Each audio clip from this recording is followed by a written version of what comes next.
What's going on, guys? So I have Victor Salinas on this podcast today, and he went to go get tested for the coronavirus, and he explains a little bit about what the test entails, what they did, and the recommendations that they give him after it. He has not tested positive for this, and he hasn't tested negative for it. But of course, where he works in McAllen, the businesses are allowing him to take these next few weeks off to be able to either wait this out or go into self-isolation. So I have to give it up for the city of McAllen businesses that are listening to their employees right now and taking this seriously, because the last thing we need to do is have sick employees going into their businesses to work and spreading this to our community. So without further ado, I got Victor Salinas on the phone, and he just recently got tested for the coronavirus. And the reason why I wanted to get him on the podcast is to tell us a little bit about what exactly the doctors do when they test you for the coronavirus, and get a little bit more insight from him about anything that's going on in his life right now due to the coronavirus. So Victor, please introduce yourself. Hey, thanks for having me. Yeah, Victor Salinas. I reside in Edinburg at this time, and I did get tested yesterday for the coronavirus. I really didn't think I was going to be one of those that needed to get tested. I do take this serious. I know it's a serious matter. We have people dying all over the country, all over the world, but I felt that I was being real precautious with staying social distancing, staying safe. I work in a real sterile environment, but here I am. I'm having to get tested for myself. Yeah, I can't imagine going through what you went through, because I've seen tests that they do online, but tell us a little bit more about exactly what they did. Or actually run us through the whole process about you getting to the doctor, and then where they took you and how they isolated you and stuff like that. Well, yeah, in order to get cleared to return back to work, they said I needed to either get tested or get a note from the doctor saying that there's no need for me to get tested, I'm good to go. But since I may have possibly been interacting with someone who was close to someone who tested positive, I had to be separated from everyone there at the doctor's office. They had me sitting outside. It was under a nice tree, so I guess that's one positive about this. And I had to wait for my name to be called, and they didn't even allow me inside the building at all. So what they did was they had an ambulance pull up to the side, and I got checked out in the ambulance. They did the blood pressure, they did my temperature, and the doctor said, you know what, it's completely optional if you want to take it or not, but I can administer the test right here, right now. And like you said, you've seen videos, and it's not a very comfortable feeling. And I really wasn't prepared for it. I figured if they told me I had to take it, they would, give me a paper. I'd go to a hospital and, give me enough time to pump myself up. I'd throw out some headbanger music, try and get in the moment for this. But I felt kind of cornered, and I got tested there in the ambulance. And it's a long stick. I want to say maybe about 6 inches, and maybe about 4 of those inches go through your nasal cavity, and it has to rub against where your esophagus and your nose connect. And if it wasn't bad enough that it was just one nostril, they did both nostrils, so it was a very uncomfortable feeling. Now, it's similar to when you have water go up your nose and you're kind of choking and gasping for air. So that's as close as I could bring it. Wow. Yeah. And what else did they do right after that?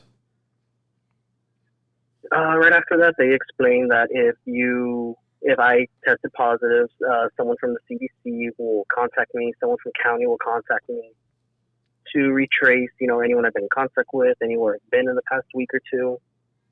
And they told me my results should be in by today, and if not, I'm going to have to sweat it out for the entire weekend, which is something I'm really not looking forward to if that's the case. And I can get my results on Monday. And how did you know that you were in contact with somebody that was in contact with coronavirus? Hit that subscribe button below, hit that little bell button, and you'll get notified every single time I upload a video.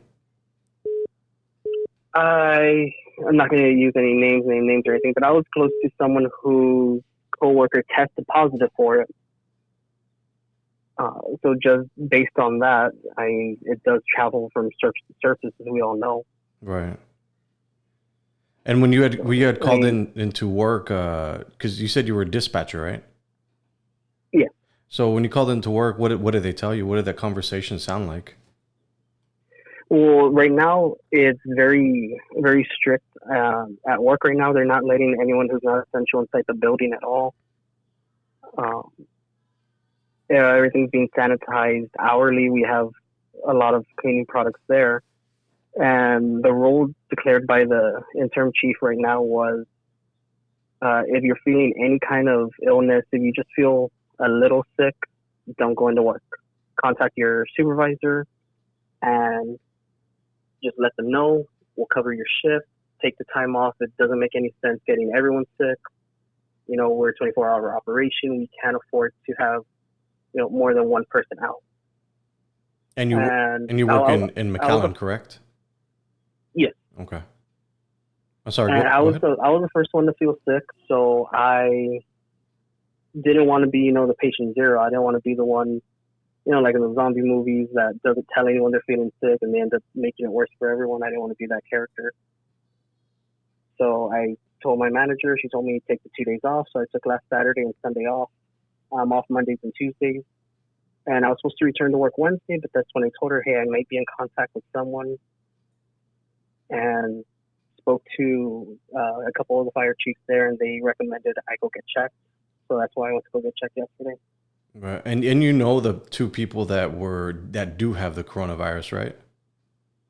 Yes. Yes, it's a very interesting time. It's nobody really knows what to do, and there's so much misinformation out there, and everybody's saying he said, she said. So that's why I'm really trying to find credible sources to talk about these things. Because I mean, obviously, as you know, everybody's sharing stuff on social media that isn't necessarily true or completely false, and they're just sharing it blindly, right? Exactly. And like I've read some of these stories, and I even asked the doctor. During the past week, I've spoken to 3 different doctors. And I've asked them the same questions just to gauge what the real story is and stuff like that.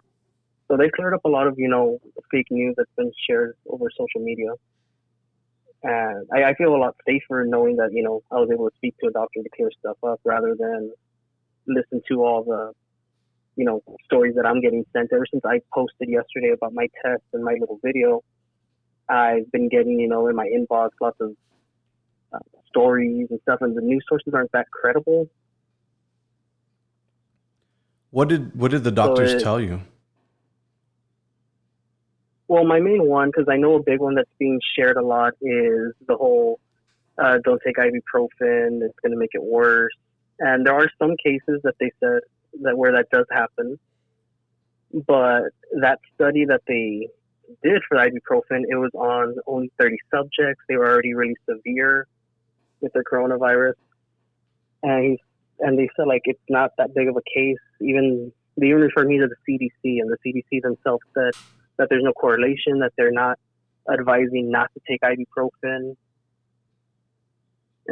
So I've just been relying on anything from the CDC or the WHO, the World Health Organization.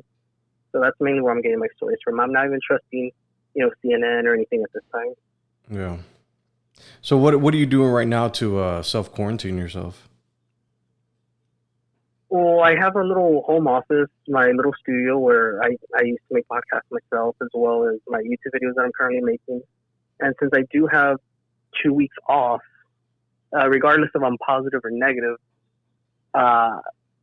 they are telling me to take the 2 weeks off of work. So, I mean, I have time to work on personal passion projects or anything like that.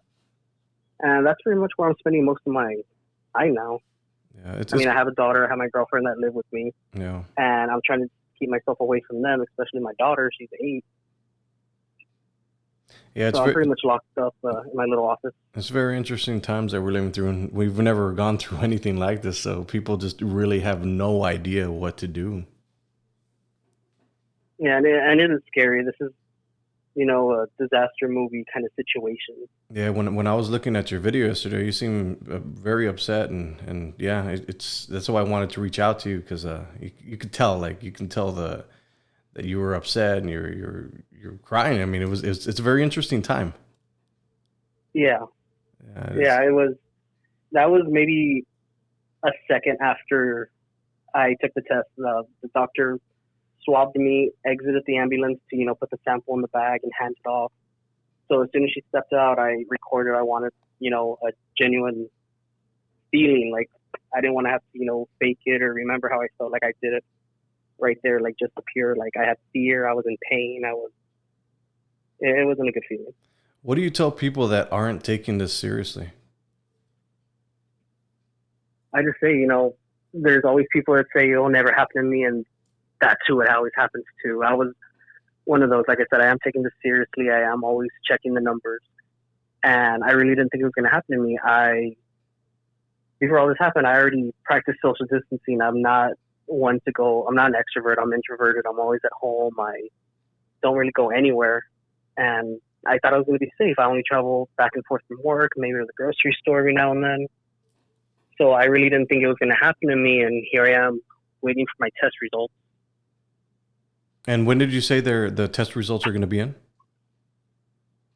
I could call later on today to see if they got them in based on how many tests they had yesterday to send off.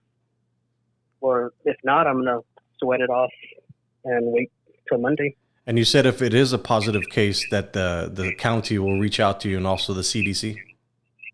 Yes, and that's one phone call I'm not hoping to see. Like, I'm hoping I don't get a call from the CDC, because that's already my confirmation that I'm positive. Right, exactly. Well, I hope the best, man. I hope these results come back negative and you get to go live your life for these next 2 weeks and work on your YouTube stuff and get it going, man. Yeah, I've been wanting to take vacation and just dedicated time to my channel, and I guess I want to make the most out of this time. Well, and did you say where you worked, or you don't want to say that? I mean, I've dropped enough clues during the interview already to where, people could put two and two together. So I don't want to go out there and throw it out at myself. I could just say, someone found out. No worries. I appreciate your time, Victor. Once again, I'm glad that the city of McAllen businesses are taking this very seriously and allowing you to take this time off, especially if you're feeling sick. And if anybody out there is feeling sick, don't go to work. Call your boss, call your managers, and make sure you tell them that you're feeling sick. And I think what a lot of people are feeling right now is, from what I've heard too, is that some business owners are like, you better come in, you better show up, or some stuff like that I've been hearing circulate through social media. And this is not the time Yes, to I've been be hearing that as well. Yeah, this is not the time to be doing that. Like, we need to keep our people safe. And I've also been hearing that by people supporting local business, by going outside and helping out these restaurants with food, is a bad thing to do, because the people aren't practicing the social distancing. So it's always it's a hard road to navigate right now, because you want to be able to support local, but at the same time you want to be able to keep everybody safe. What are your thoughts on that? Yeah, I think all this is going to change. Like, when all this is over, we don't know how long it's going to take, but I say when it's over, we are going to be introduced into a new world. Right now we're seeing a world where some people who are able to work from home, all these businesses are able to do deliveries. And unfortunately, there's a lot of places that are closing down. I have some friends that are out of a job. I have some friends that are fighting for unemployment, but there's so many applications for that now. It's going to be over a month. I think that's what I was told, over a month before they hear anything back about the possibility of getting some unemployment help. Wow. So it's changing our world. Yeah, Victor. My daughter is going through this, and it's really scary. Yeah, I can't imagine, man. Victor, I'd like to thank you for your time. Go ahead and drop your YouTube channel here so people can follow you and subscribe. All right, thanks. Yeah, I go by as a Digital Dimwit at youtube.com/Digital Dimwit, and I'm going to be documenting this whole 2-week journey. If I get positive results from the testing, I'll go ahead and share with everyone any symptoms, what I'm feeling day by day, and maybe we can even have a talk when all this is over and go over everything. Definitely. Just keep us in the loop if when your results come back, because we definitely want you to test negative for it. So just keep us in the loop. All right. Thank you, man. I appreciate that. Victor, have a good day, man. Thanks for talking. All right, you too. No, thanks for having me. Of course. Bye. Bye. All right, guys. So if you like what you heard, hit that subscribe button below, hit that little bell button, and you'll get notified every single time I upload a video.